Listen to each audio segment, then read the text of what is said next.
The Norfolk and Norwich medics have to take bizarre cases in their stride, but occasionally they come across a case which, even to scientific eyes, is little short of a miracle. This is a CT scan of Matthew Hunt's spine in May 2005. When his surgeon first saw this fracture, he thought Matthew would never walk again. 99.9 times out of 100, the patient would certainly be paralysed. But Matthew is the 0.1%, the exception to the rule. 6 weeks after his spine got smashed, he walked out of hospital. Being alive at all was beating improbable odds. It was a Monday morning, about 7 o'clock, when I was on the way to work and I come up behind a big lorry. I thought I'd overtake it, so I did, but I overjudged it and hit the stones on the outside of the road, which caused me to skid in the middle of the road.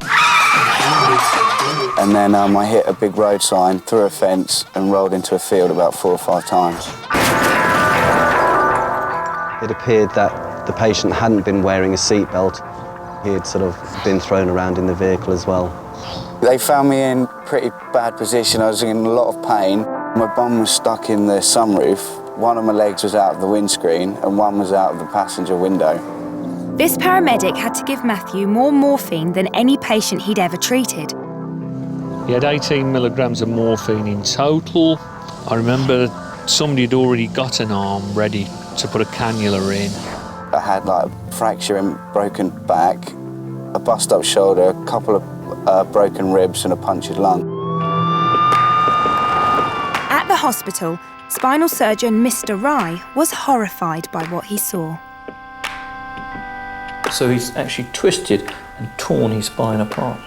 When Mr. Rye first encountered Matthew, he expected to find a completely paralysed patient. I was rather amazed when I went down to the accident emergency service to find that Matthew was actually able to move his legs, and initially I thought I'd got the wrong patient. Though Matthew's bones were completely dislocated, incredibly, the crucial nerve hadn't snapped. In between there is the very delicate spinal cord, which somehow has been spared.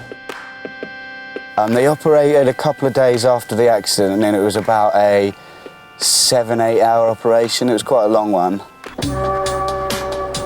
It was a daunting task for the medics. One false move during surgery and they might cause the very paralysis which Matthew had so far miraculously escaped. If you're squeamish, this is our regular reminder to hide behind the sofa, because here's Mr. Rye performing some of the same surgical procedures on a different patient.